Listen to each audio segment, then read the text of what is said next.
Welcome to the GMBNTech show. Coming up this week, we've got updated bikes, lid tech, and snazzy new pedals. Let's dive in. I must admit, my take on the sort of industry struggles we were discussing last week was a bit flat. And consumer struggles, we've got to say as well, because it's not all peachy out there for people either. No, so I went away and did a little bit of thinking, sort of. In the last couple of weeks, we discussed the industry struggles owing to understock, overstock, sort of worldwide issues and discount battles. Yeah. And the week before, we did overbike versus underbike. Yeah. And just sort of reading your comments, well, obviously things are getting very expensive at the minute, but away from that, are we being given too much choice? Oh. What is this, the kind of the classic dichotomy of previously we just had a mountain bike and you did everything on it, and now we've got segments within segments, like a downcountry light. Have we had that one yet? If not, why not? That's what I want to know. So exactly that point. So we've got XC and downcountry, which I guess the longer travel versions of those will step on the toes of a trail bike. I mean, I'd argue that downcountry is dead and it is just a trail bike, but carry on. Yep, there we go. And then definitively define a trail bike. Agreed, yep. So we've got brands that will often have multiple bikes with, say, like 10mm increment differences in the travel. Yep. And then all the way from enduro to downhill, you've got that sort of blurry category of super enduro and freeride. My hypothetical bike brand. Okay, very good. Yep, well, we'll talk about a name about it later, but carry on. Yeah, so I jotted these down. So we've got XC Hardtail, XC Full Sus, Downcountry, a gnarly hardtail, trail bike, enduro bike, super enduro, DH. Right. So conservative. Yeah, no, but I mean, you've got space there. You could have a park bike. Different bike potentially. And then you could have like hardcore. No, we had hardcore trail bike. You could have a dirt jump. All right. So we're almost 10. But let's stick with 8 because that's easy to do the maths on. So, do all right, 8 so times table. Right, 8 bikes. Some of those will have 2 options for frame material. Aluminium. Oh, well, I mean, you could have, like the hardtails could be steel or aluminium, and then your suspension bikes could be aluminium or carbon. Okay, right. So we've got options with materials, right? So then we've got that, and then within each model and each material, you could have 3 or 4 spec options. So good, better, best. Maybe a couple more dotted in here and there. I mean, some brands don't just do good, better, best. They'll do the smorgasbord of options. Exactly. It'll be very confusing. And then we'll have 2 or 3 colour options in each spec.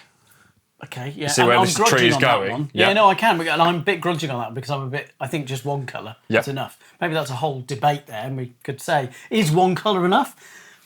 Come back to us in the comments. Okay, right. What else options we've got that, and then you've got size options. So depending on your model range, you could have models, 5, maybe 6, And then within those size options, wheel size options. Because they'll need specific back ends and... Well, I mean, they might not, because, I mean, I'm little and I can fit on... But you're right, I'm little, and I can fit onto most 29ers, but as we get to longer travel... I prefer the smaller wheel on the back because there's not the space there. I don't have the crotch clearance. Okay, right. So how many bikes we got there? So I put some numbers together. So 8 platforms, 2 frame materials, 4 choices of spec, 3 choices of colour. That's potentially 192 products. Wow. Before we get into sizing. So then you're going to multiply that number by 5 or 6. Yeah. So that's an awful lot of product to have to produce. Right.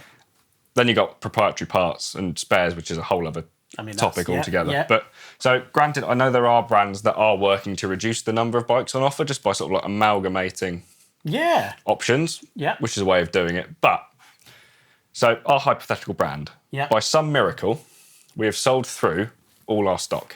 Great. So moving forward, how do we simplify our range? I mean, that's quite easy. Go on. Yeah, we're just going to do all the bikes in black paint. Just like sort of Ford did. Model T's just available in one colour. Simples. Raw it. No, just black. Like rattle can black. Barbecue paint black. Cool. Yeah. There we go. So that's we've 3 less models. There we go. Alternatively, right. Do we dial down the number of categories we cover, which would then potentially drive people away from our brand to another one? I mean, Which is, Do we cut down the number of build options? Maybe do we offer frame and finishing kit only? But then would that cause us to lose a customer who just wants a bike and aren't too worried about the nitty gritty? But then the customer who is on board, will get to build the bike they want exactly how they want it. Yeah, it's complicated, very complicated. And then do you go down the route of having configurators for complete bikes? So things like Myo with Orbea, My Canyon, and then Propane have got their own configurator as well. But yeah, things like it's not just fancy paint. Again, it just lets you spec the bike you want. So it sort of cuts off the fat and sort of you don't have all these bits laying around that you don't necessarily need. Well, I think it's for some brands with configurators and optimizational bits where they're getting frames in and they're doing the build. I think potentially they could do that. Some don't. I think some brands are getting bikes from vendors where they're getting their frames made, so they're already boxed up. They're in a box, so they don't have that effect. But you're right. I think it flags how important it is that you make like 2 small changes to your kind of product lineup and go, yeah, this year we're going to introduce downcountry. I've done a video on downcountry. I think we should probably kill it. It sounds a bit harsh, but for me, that's just a trail bike or a cross-country bike with a longer fork and maybe mellower handling. But maybe that's just a modern cross-country bike. But it is interesting, isn't it? How just like one small change, you suddenly got, wow, crap, we've got 200 bikes. We're only a smaller brand. Yeah. So what are you guys thinking? What's your solutions? Would you be happy if your favourite bike brand went down to doing frame only and left the building up to you and your local bike shop? Controversial. Controversial. That is very controversial. I think we just need to trim down our models and categories. I think, maybe we should get rid of, downcountry. Let's call downcountry. We should just get rid of it. And downhill. I mean, there's lots of bikes there that are prototypes now. Maybe that is the industry already flagging that they know downhill is important, but maybe it's not the super sport. It's not consumer. Interesting. Very good. Lots of food for thought there. That's our thoughts. That's your thoughts. Yep. What are your thoughts? Let us know in the comments down below. News, the exciting bit. Very exciting. Cool. So we've got lots of bikes coming up. But before we dive into that, I thought we'd talk about something quite important. So Virginia Tech, as you know, for their sort of independent sort of third-party helmet ratings, they have actually updated their sort of requirements for a 5-star rating. Oh, so the kind of testing standard that they're testing to, they've evolved. Yes. Because they're finding so many helmets were now reaching, well, the previous 5-star requirements that they just needed to differentiate what is... Interesting. Yeah, what is going forward going to be a 5-star thing, which I think is quite good. Yeah, no, I agree. I think it is. And I guess it's that thing of flagging that all the helmets that had a 5-star rating, well, okay, now potentially a downgraded to only 4-star, but that still means they were the best at the time. Yeah. Whereas it's just that standard helmets are opposed to just being a benchmark and we're going to make it lighter. We've now got something that brands can build to go, okay, this is safer. Yeah. And I guess there's a whole discussion about what the parameters are for Virginia Tech, but at the moment it feels like a really good way to move forward. Yeah. And because they're not a helmet brand, so that's good. Yeah, and like we see, brands that are trying to strive to this, they're now making helmets where certain parts of their design meet moto standards. Yeah, which is good. With the speeds and potentially impact speeds things are getting up to now. Yeah, I think with the moto stuff, it's interesting. I feel like there's a couple of brands that have already started to test fully. Fox most recently, who released the new downhill helmet. They're testing their chin bar to moto standards, which is a strength thing, but I think it's also a multiple impact one, which is kind of interesting because a lot of bike helmets have been single impact and lower speed, and then we've now got the e-bike one, and now this. It's really interesting. It is really cool. Yeah. That is good news. Nice. We like that. Good news. Very good. And then now, onto bikes. Oh, great. What we're here for. Let's go. Right. Yeah. So, Canyon. Yep. They sort of updated the Neuron On this year. Yeah, they did. It was really cool. It's really cool. I got to ride one. Yeah, but there is now nice. A burlier version. Ooh. Yeah. Really cool. So, they've put a slightly longer travel fork in it still. Okay, nice. I like that. Turned up the rowdy dial, like all the way past the stop. I didn't notice the rowdy dial on there. There is a rowdy dial, or is it like in the design team? The design team have just got... Okay, right, sorry. Like I thought I just missed the dial. Right.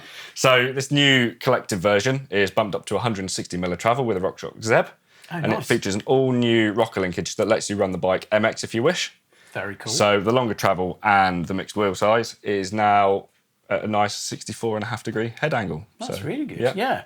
I mean, I haven't ridden e-bikes a lot, but having more fork does make sense. There's more mass. It's easier just to sort of straight line through stuff because you've got more, more mass to just go through stuff. So having a bigger fork makes a lot of sense. And then with that more mass as well, and the rowdy intentions of the bike, they beefed up the hardware in the suspension as well. So basically all the bearings are bigger, everything is now serviceable with an 8mm Allen key, which from a mechanic's point of view is an absolute win. Yeah, no, that is, yeah. Really cool build on it, so like full SRAM group, so you've got Mavins, Super Deluxe shock, Eagle 90 transmission. Yeah, really cool burly build, and pricing starting from €5,499. Oh, that's not, I thought it was going to be a lot more than that. No. Because we are talking EMTB, I thought that would be more, but that's nice. Quite good. I like that. Cool. More EMTB news. Oof. Yeah, we did talk about how it might be a trend moving forward, and a lot of people kind of, did join in the comments, which is always good. Great to get some debate. But yeah, I guess this is sort of illustrative of that there is lots of e-bikes coming out and more. So this is from Orbea. This is the Wild. And yeah, I guess this is their kind of Radar Enduro bike, isn't it? Yeah. So winning with Flo Espiniera last year, not this year. But anyway, it's had an update. So it's got the Bosch CX race motor on certain models. And it's also specable where it's not. That is fun. That's quite cool. So you can kind of just go into, I presume, the Mayo system, which is the customization platform. Yeah, thank you. Oh, that's brilliant. Right.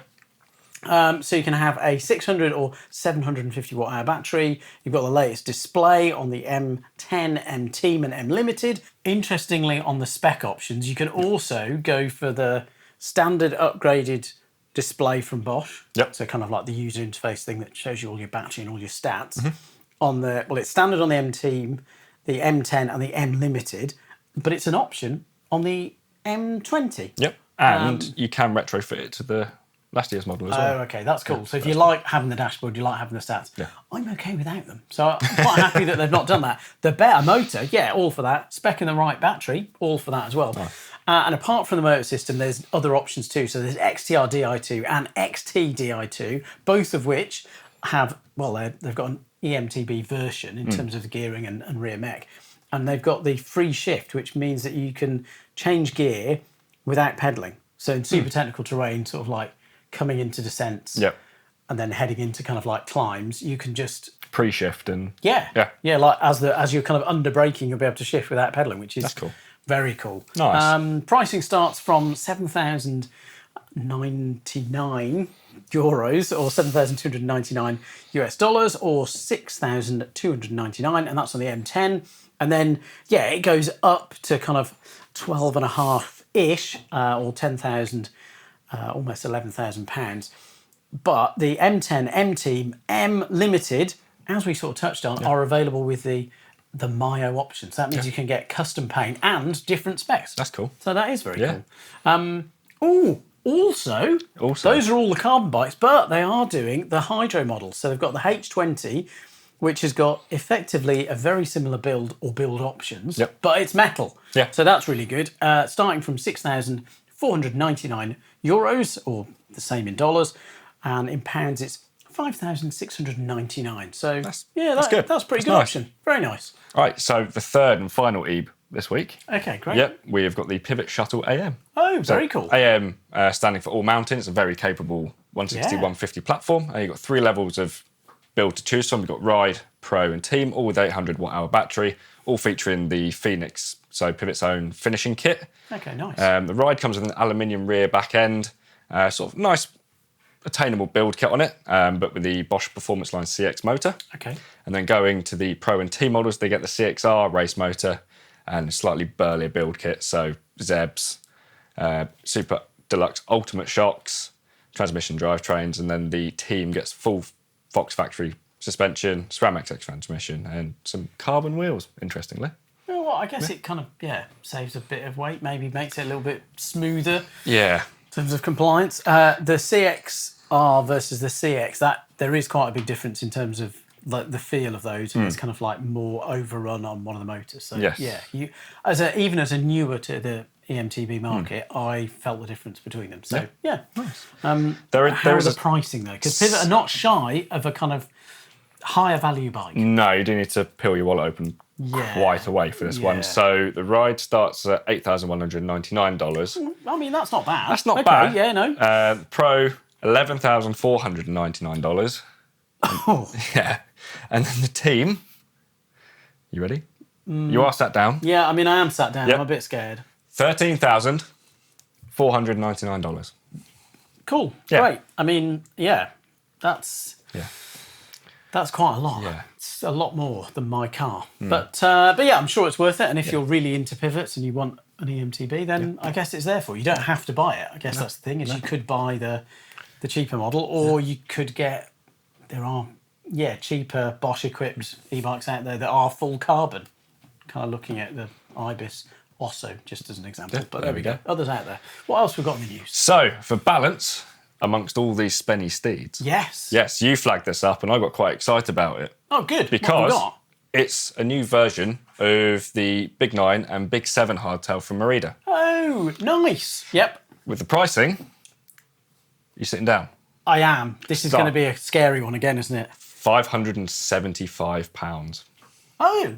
Yeah. Wow. No noughts after it. No, okay. Nope. So that's almost pre-pandemic pricing. The quarter of the cost of those new Fox Podium forks, you can get a whole bike. A whole bike. Right, okay, so great. It is 2x7 Shimano on it. So nice, it gets you out riding. Yeah, exactly. Nothing wrong with that at all. I think it's quite cool. So you've got 7 frame sizes. Shivers. Yeah. So XXS up to XXL. Okay, right. So the Big 7, it is a 27.5 wheeled bike. So that is available in sizes extra small to small. Gotcha. And then the Big 9 is the full 29 option. So that is available from small up to that XXL size. The geometry is revised versus the outgoing version. Okay, well, that's always good. Yeah. Slacker by 3 degrees at the head tube. It's 2 degrees steeper on the seat tube. Significant. Longer head tube to be paired with shorter stems and size-specific bars, which are cool. So on the extra small, it's 700mm, up to 760 on the larger models. Okay. Which is cool. Standover is 10mm lower per size, and ready for long drop internally routed seat posts, which I think on a bike of that level is really cool. Yeah, that is. I like that a lot. Yeah. That's really fun. So on the sort of higher spec versions of it, you get the Q's 11-speed. I think all of them have got clearance up to 2.4 tyres as well. Also good. Yeah. But I mean, it's... So we did a video talking about different tyre sizes. We went up to 2.6, but a lot of people were saying, oh, well, the limit is how big a tyre I can fit in there. So, entry-level bike, 2.4 tyre, that's great. Yeah, it's really nice. So, given a bike, I think, like this, that much versatility is really cool, because a few years ago, you might have seen these as sort of more, dare I say, glorified hybrid bikes. Yeah, agreed. And I think it was also that tricky thing where some brands would then it might have an XC team. They'd be like, cool, we'll do it exactly like the XC team, but it'll then be watered down in spec. So you'd have like really sharp geometry, which for anybody who isn't a pro or rides loads is a bit sharp and pointy. And if you want to go somewhere fun, it's not relaxing. Yeah. So that's very fun. So this sort of the builds they're getting now, it's just, what more do you need to get out in the woods with your mates and ride your bike? Yeah, we like that. I like that a lot. Proper cool. Crank Brothers Custom Club. I have seen a couple of these, but this one did spark my interest because this is edition 50. It's a wonderful, for me, it was a deep green sort of speckly colour, which I thought looked really cool. I think it looks really class. Yeah, I like that a lot. That's cool. But I feel like you've got more bikes. More bikes. So, excellent. What were you saying at the top? Well, we've got too many bikes? No, we've got more bikes. Yeah. This is good. Right, what have we got? Back to bike, Scottish brand DV8. They're introducing their 2026 lineup with the Highlander 2 and the Claymore Factory and Elite full builds. Right. So the Highlander's their 160 front, 145 rear trail bike, with the Claymores their enduro rig with 108mm on the front and 165 on the rear. So they're both available for pre-order now. I think delivery dates were around about September. Okay, which is still early for 2026. Yeah, so they're ahead of the curve. Yep, still 2025 at that point. Yeah, that's cool. So the factory specs, so they're similar specs on both bikes. Okay, and they're both priced accordingly as well. So you've got the factory, Fox Factory, Shimano XT and XTR Di2 mix. Yeah, XTR brakes. The Claymore gets carbon reserve wheels, and the Highlander 2 gets a lightweight alloy reserve wheel, both priced at £6,999. Then the Elite specs, so both of the platforms are priced at £4,999, but they feature Fox Performance Elite forks and shocks, and 12-speed mechanical Dior and DT Swiss alloy wheels. Nice. Yeah, very cool. Yeah, I mean, at one point, DV8, I felt like they were the only high pivot brand out there, doing completes and not doing just sort of like smaller frame only or other types. So it's really cool that they're still around. So great. And yeah, good that they've got some like fairly competitive price points there too. Very interesting stuff. Nice. Very good. Quiz time. I love the quiz. Yeah. I really like it. Yeah. Last week we showed you that new Ritchie P29. You may have missed it. I mean, the comments went wild after last week's show, which we'll dive into comments later. But there was a quiz in there. Yeah. Someone did say, where was the quiz question? I was like, no, there was a quiz there. But people did answer. So, yeah, it was a 90s tricolour throwback. And we asked you, can you name the kind of the Ritchie race rider that won the 1991 World Champs? And I did try and make it quite difficult. So I apologise for that. But it was Ruthie Matthews. I think I'm saying her name right, but it doesn't have a W on there, and I'm dyslexic, so I do struggle with words. But she was world champion in 1991. She was also then 5-time national champion in the US in a really competitive era. So she was, really on it. That's cool. So, yeah. Nice. Right, who answered it correctly? Tim, of unsurprisingly. Course. Always very good.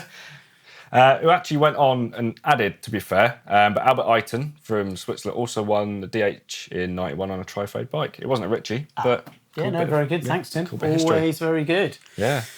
New question. Yeah, I feel like I've done a lot of questions. That was good. That did work. We only got one person get it right. So, yeah, your turn. Go on. So, off the back of mentioning Virginia Tech and their new rating levels in the news, what is the name of their testing protocol? And what does it stand for? Oh, that's good. Thank you. Get your answers in the comments down below. Shivers. It's only going to be Tim again, isn't it? Yeah. Prove us wrong. Make sure it's not just Tim that answers this one correctly. Yeah. Cool stuff we've seen. What cool stuff have we seen this week, Owen? We have seen Hardline, which was very hard. We also saw loads of other fun stuff, but I think, I think the amazing thing about Hardline is, lots of fast people, but also Lou Ferguson, who we chatted to a while ago on the show, just about her wonderful custom painted Newt Proof when they still existed, and she got 4th at Worlds. It was like her first amazing race, but she's now done way better than that because now she's like being the first woman to complete the Hardline course and qualify and race. So well done, Lou. Very well Other done. stuff that we saw related to Hardline was Jono's propane rage. Yes. This is pretty, it was rad. I really liked it. So I think anytime you mix race car or fighter plane paint with a bike, you're onto a winner. Yeah, very good. Yeah. I guess, a bit like Steve Pete's Santa Cruz. Yeah, the Spitfire one. Yeah, only his last year. 2014, 2015. It was still on 27.5, wasn't it? So. Was it? No. He might have been on 26. Oof. It says. That's another question for another day. Question. Red side bleed syringe holder. You found this. Yeah. It is really good, but it's also like the Part Tool one. Is it? But once you start using it, you're kind of like, why have I got this strap? So effectively, you've got a normal syringe and then you've got this special strap and a bit of a block. That means you can strap your syringe to either your frame or your handlebars. Ooh. And initially you're like, I won't need that. And then you use it and you're like, aha. Yeah. That's really handy. Because sometimes you need more than 2 hands to bleed brakes. Often do. Yeah. Possibly for, I think once I had to get the help of 2 other people to hold. I feel like there was some special cable routing, but we'll skip over that.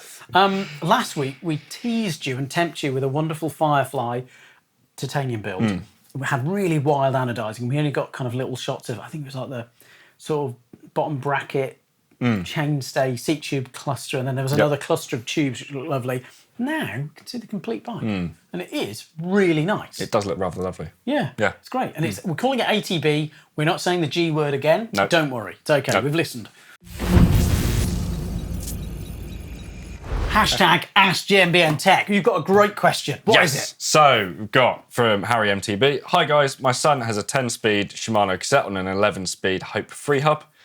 He finds that all too often the chain falls off the smallest cog and gets wedged between the cassette and the frame. I believe the fix is to install a free hub cassette spacer, but how do I know how many or what size spacers do I need? From memory, it already has 1 spacer. Thanks, keep up the good work.